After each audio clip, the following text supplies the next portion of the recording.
میرے نبی نے کتنے نکاح فرمائے بتائیے مجھے آپ؟ 11 ہے آپ کے ذہن میں؟ ابھی میچ کی بات پوچھوں گا آپ سے تو بتا دیں گے. میرے نبی نے 11 نکاح فرمائے. کتنے؟ 11 نکاح فرمائے. مگر ایک نکاح میں بھی میرے نبی کے برات نہیں گئی. 11 نکاح فرمائے میرے نبی نے, 11 نکاح فرمائے. حالانکہ میرے نبی کا یہ ایک الگ ٹاپک ہے کہ میرے نبی نے 11 نکاح فرمائے بیواؤں کو سہارا دینے کے لیے, ان کو نام دینے کے لیے, ان کو عزت دینے کے لیے, ان کو مقام دینے کے لیے, اور سماج میں بیوہ کی عزت بتانے کے لیے کہ یہ منحوس نہیں ہے, اللہ نے اس کو باعزت بنایا. 11 نکاح فرمائے میرے نبی نے, لیکن 11 نکاح میں ایک جگہ بھی بارات نہیں, ایک جگہ بھی میرے نبی بارات لے کر نہیں گئے, اور ایک جگہ بھی کہیں کھانے کا تصور نہیں ہے بارات کے نام پر کہ صاحب لڑکی والوں نے کھانے کا انتظام کیا ہو. کہیں نہیں ہے حدیث میں, کہیں نہیں, نہ بارات ہے نہ یہ کھانا ہے. اور دوسرا ہمارے جو رشتے آج نہیں ہو رہے, شادی میں تاخیر ہو رہی ہے, اس کی ایک بڑی وجہ کیا ہے؟ کہ صاحب رشتہ سب پکا ہو کے بعد میں تحقیق کی گئی لڑکی کی عمر 1-2 سال زیادہ ہے تو مناسب نہیں ہے. منگنی کی رسم ادا ہو جانے کے بعد بھی ہمارے یہاں رشتے ٹوٹ جاتے ہیں مسلمانوں میں. کتنے افسوس کی بات ہے. آپ کہہ رہے ہو 1-2 سال لڑکی کی عمر زیادہ, میرے نبی نے 25 سال کی عمر میں 40 سالہ حضرت خدیجہ سے نکاح فرمایا. 25 سال کی عمر میں میرے نبی نے 25 سال کی عمر میں میرے نبی نے 40 سالہ حضرت خدیجہ الکبریٰ سے نکاح فرمایا, اور دنیا کو یہ پیغام دیا نہ تھوڑی سی عمر آگے پیچھے ہونے سے فرق پڑتا ہے, نہ بیوہ کے ہونے سے فرق پڑتا ہے, نہ امیر و غریب کے ہونے سے فرق پڑتا ہے. میرے نبی نے فرمایا تم میں خوش قسمت وہ ہے کہ جس کو دیندار عزت دار بیوی مل جائے, تم میں خوش قسمت ہے وہ. اور 2022 میں تو جن کی شادیاں ہو گئی ہیں وہ تو یہ بات جانتے ہی ہیں کہ سب سے زیادہ خوش قسمت وہ ہے جس کو اچھی بیوی مل جائے. کچھ نہ ملے, اچھی بیوی مل جائے, دیندار, سمجھدار, سلیقے مند, آپ کی مزاج کو سمجھنے والی, آپ کے فیلنگ کی قدر کرنے والی, آپ کی ضروریات زندگی کو سمجھنے والی, یہ سب سے بڑی دولت ہے. اس لیے یہ مزاج لے کر چاہیے. ہم جہاں بھی رشتہ کرنے کی, حضور کی ایک حدیث ہے, میرے نبی نے فرمایا جو مسلمان کسی لڑکی کی مالداری کی وجہ سے رشتہ کرے گا اللہ اس کی محتاجی میں اضافہ کر دے گا. جو مالداری کی وجہ سے رشتہ کرے گا اللہ اس کی محتاجی میں اضافہ کر دے گا. رشتے مالداری کی بنیاد پر نہ کرو, رشتے شرافت کی بنیاد پر, رشتے اچھائی کی بنیاد پر, رشتے جو ہے بزرگی کی بنیاد پر کرو. آپ دیکھیے اللہ کے رسول صلی اللہ علیہ وسلم نے اپنی بیٹی کا نکاح فرمایا. حضور کون ہے؟ مالک جنت. کون ہے ہمارے نبی؟ مالک جنت. حضور کے بارگاہ میں کتنے صحابی آئے گا یا رسول اللہ جنت چاہیے, حضور نے فرمایا جب جنت دے. میرا یقین ہے کہ میرے آقا صلی اللہ علیہ وسلم اگر چاہتے تو خاتون جنت کے نکاح میں جنت سے منگا کے خزانے دے دیتے. یہ ایمان ہے ہمارا. اگر ہمارے نبی چاہتے, اور جنت سے خزانے آئے ہیں امام حسن و حسین کے لیے, اللہ نے جنت سے لباس بھیجے. ہمارا ایمان ہے میرے نبی چاہتے تو اپنی بیٹی کے نکاح میں جنت سے منگا کے خزانے دے دیتے. لیکن میرے نبی نے جب اپنی بیٹی کا نکاح فرمایا تو میرے نبی کی نگاہ سبحان اللہ قیامت تک کے غریب اپنے امتیوں کو دیکھ رہی تھی کہ اگر آج میں نے جہیز دے دیا تو قیامت تک کے لوگ میرے جہیز دینے کو دلیل بنا لیں گے کہ نہیں حضور نے بھی لمبا چوڑا جہیز دیا, تم بھی جہیز دو. میرے نبی نے سادگی کے ساتھ اپنی بیٹی کا نکاح فرمایا تاکہ قیامت تک کے ہر مسلمان غریب باپ کو اپنی بیٹیوں کے لیے دشواری کا سامنا نہ کرنا پڑے. آج یہ جہیز, یہ لمبی شادی, یہ رسم و رواج, یہ ساری وجہیں جس کی وجہ سے بیٹی کی پیدائش پر لوگوں کو خوشی نہیں ہوتی ہے. ایسا ہے یا نہیں ہے؟ ہر بندہ دعا کراتا ہے, حضرت دعا کرنا اللہ ایک بیٹا عطا فرمائے, بہت اچھی بات ہے. حضرت دعا کرنا اللہ ایک بیٹا دے دے. لیکن جب بیٹا ہوتا ہے ولیمہ, وہ عقیقہ, اور اس کے علاوہ مٹھائی پورے محلے میں, رشتہ داری میں, فون پر, واٹس ایپ پر, دنیا بھر کی چیزیں ہوتی ہیں. بیٹی ہو جانے کے بعد میں کچھ بھی ایسا نظر نہیں آتا. آج بھی ایسا ماحول ہے, بہت سارے علاقوں میں جو خوشی کرتے ہیں اللہ انہیں اور نوازے, لیکن ایسا ماحول ہے بہت ساری جگہوں پر ہمارے ملک ہندوستان میں کہ بیٹیوں کی پیدائش پر خوشی نہیں ہو رہی ہے. اس کی وجہ کیا ہے؟ وجہ یہ ہے بیٹی کی پیدائش کے فوراً وقت سوچ لیتے ہیں بہت بڑی ذمہ داری آج ہمارے سر پہ آ گئی. سمجھ رہے ہیں آپ؟ ایک بڑی ذمہ داری ہمارے سب پہ آ گئی، کھلانا پلانا پڑھانا تعلیم دینا، اور اس کے بعد ولیمہ شادی نکاح رسم و رواج لینا دینا، یہ ساری چیزیں۔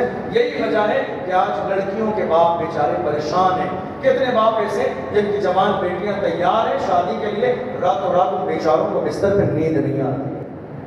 سمجھ رہے ہیں آپ؟ یہ ہماری ذمہ داری ہے، ہم مسلمان ہیں، حضور کے غلام ہیں۔ حضور کے حدیث سے آئے نکاح کو آسان کرو، نکاح کو سستا کرو، نکاح کو آسان کرو، تاکہ نکاح آسانی کے ساتھ ہو جائے اور جو پریشان لوگ ہیں ان کے لیے بھی پریشانی کا دور نہ آئے۔ شادی کے کتنے موقع ایسے ہیں، کسی کے باپ نے اپنی دکان بیچ دی تب جا کے بیٹی کا نکاح ہوا، کتنے باپ ایسے ہیں جنہوں نے پلاٹ بیچ دیے تب جا کے نکاح ہوا، کتنے باپ ایسے ہیں کہ جنہوں نے اپنی گاڑی بیچ دی تب جا کے نکاح ہوا، کتنے باپ ایسے ہیں کہ جنہوں نے گھر کی بے شمار چیزیں گروی رکھ دی تب جا کے نکاح ہوا۔ جانتے ہیں کہ نوبت کیوں آئی؟ اسلام کہتا ہے لا یکلف اللہ نفسا الا وسعها، کہ اللہ کسی بندے پر اتنا بوجھ نہیں ڈالتا ہے جتنا وہ برداشت نہ کر سکے۔ تکلفات میں تکلیفیں ہیں، اور یہ تکلیفیں خود آپ نے خریدی ہیں، اسلام نے آپ کے اوپر یہ تکلیفیں نہیں ڈالی ہیں۔ آخری بات آپ کو بتاؤں، لوگ کہتے ہیں جہیز دینا سنت ہے، ٹھیک ہے صاحب، کیسے؟ کہ ہمارے نبی کا ذکر ملتا ہے کہ حضور نے جو ہے چکی دی، مٹی کے برتن دیے، اور اس طرح کی پلیٹیں دی مٹی کی، بچھونا دیا، تو اس لیے سنت ہے۔ آپ غور کیجیے اس بات پر بھی، وہاں ضرورت تھی، اس لیے کہ میرے نبی نے نکاح کس کے ساتھ کیا؟ حضرت علی رضی اللہ عنہ کے ساتھ، اور حضرت علی وہ ہیں جو رہتے ہی رسول اللہ کے گھر میں ہیں، جنہیں پالا ہی رسول اللہ نے ہے، جن کی تعلیم و تربیت بھی حضور کی بارگاہ میں ہوئی ہے، کوئی گھر ہے کوئی مکان ہے۔ اب جب الگ مکان کی ضرورت ہے، میرے نبی نے کہا تھا علی کچھ ہے؟ کہا یا رسول اللہ مجھے تو آپ نے پالا، آپ کے گھر میں رہتا ہوں، آپ کے سامنے ہی ہوں جیسا بھی ہوں۔ تو میرے نبی نے ضرورت پڑنے پر، چونکہ علی کو بھی اولاد کی طرح پالا میرے نبی نے، تو جب الگ گھر میں رہنے کی نوبت آئی تو میرے نبی نے دیے، تاکہ وہاں کوئی چیز موجود نہیں ضرورت کے طور پر۔ لیکن آج یقین جان لیجئے اسلام میں یہ لباس، یہ برتن، یہ جہیز کا سامان، اسلام نے یہ ذمہ داری لڑکی کو نہیں دی ہے، یہ ذمہ داری لڑکے کی ہے۔ پوری عرب دنیا میں، پوری عرب دنیا میں اور مصر میں خاص طور پر میں نے خود دیکھا، آج بھی جب لڑکوں کی شادی اور نکاح پتہ ہے کب ہوتا ہے؟ جب وہ سارا جہیز کا سامان خرید کر اپنے گھر پہ لگا کے آ جاتے ہیں، لڑکی کے ماں باپ ایک بار معائنہ کرنے آتے ہیں، ہاں میری بیٹی کے لیے جائز ضرورتوں کا سارا انتظام ہے، تب جا کے نکاح کی تاریخ فکس کی جاتی ہے۔ اسلام کا حکم یہی ہے، اسلام یہی حکم ہے، جہیز دینا یہ لڑکی کی ذمہ داری نہیں ہے، مرد تو آپ ہو نا، کمانا آپ کی ذمہ داری ہے، کھلانا آپ کی ذمہ داری ہے، گھر کی تمام ضرورتوں کو پورا کرنا آپ کی ذمہ داری ہے۔ باپ پر یا ماں پر یہ جہیز دینا کوئی فرض و واجب نہیں ہے۔ ہاں اگر ماں باپ شادی کے بعد کسی موقع پر بطور گفٹ، بطور ہدیہ کچھ دے دیں تو میرے نبی نے فرمایا ہدیہ لینا اور دینا سنت ہے، لیا جا سکتا ہے، لیکن اس کو جہیز کے نام پر اتنی بڑی رسم نہ کر لیں کہ جس کو اللہ نے دیا ہے جو مالدار ہے وہ تو آسانی کے ساتھ کر دے، جو کہ اکثریت ہمارے آپ کے درمیان غریب لوگوں کی ہے۔ ہر سماج کے اندر دیکھ لیجیے، ہمارے مالدار لوگ تو انگلیوں پہ گنے جانے والے ہیں، اکثریت پورے کے پورے علاقے غریب لوگوں کی ہے، جن کے لیے شادی کرنا، یہ سارے کام کرنا بہت مشکل ہے۔ اس لیے آپ میں سے جن کی شادیاں نہیں ہوئی ہیں یا جو والدین یہاں بیٹھے ہیں وہ یہ کوشش کریں کہ جلد سے جلد اپنی بیٹیوں کے نکاح کی تیاری کریں، چونکہ میرے نبی کا فرمان ہے شادی کرنے میں جلدی کرو۔ کچھ لوگوں سے کہتے ہیں شادی کر لیجیے ٹائم ہو گیا، وہ کہتے ہیں نہیں تھوڑا سا سیٹل ہو جائے، تھوڑا کام ہو جائے، انتظامات ہو جائیں۔ قرآن کی 18ویں پارے کی آیت ہے، سورہ نور میں آیت نمبر 32 ہے، اللہ نے فرمایا ان یکونوا فقراء یغنیہم اللہ، اگر شادی کرنے والا فقیر ہو تو اللہ اسے مالدار بنا دے گا۔ تم شادی کرو تو صحیح، آج تمہیں تنہا تمہاری قسمت کا رزق ملتا ہے، لیکن جو لڑکی نکاح کے بعد تمہارے گھر میں آنے والی ہے اس کی بھی تو اپنی قسمت ہے، اس کو بھی تو اس کی قسمت کا اللہ رزق عطا فرمائے گا۔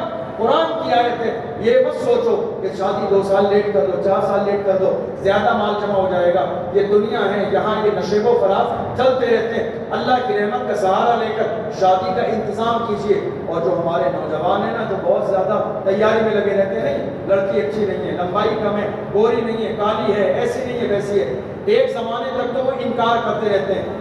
پھر ان کے ساتھ بدنصیبی کی بات یہ ہوتی ہے کہ پھر انہیں کوئی رشتہ نہیں ملتا سالوں سال کا. تو کرانے کی عادت میں ڈالیے. کوئی بھی ماں باپ اپنی بیٹی کا رشتہ لے کر آپ کے دروازے پر آئے ہیں تو یقین جانیے یہ آپ کے لیے خوش قسمتی ہے. عزت کے ساتھ انہیں بٹھائیے، کھلائیے، پلائیے اور مناسب ہے تو رشتہ قبول کر لیجیے. اللہ کی بارگاہ میں دعا ہے پروردگار عالم ہماری اس شادی کو اپنی بارگاہ میں قبول فرمائے، خیر و برکت کا نزول فرمائے. AJ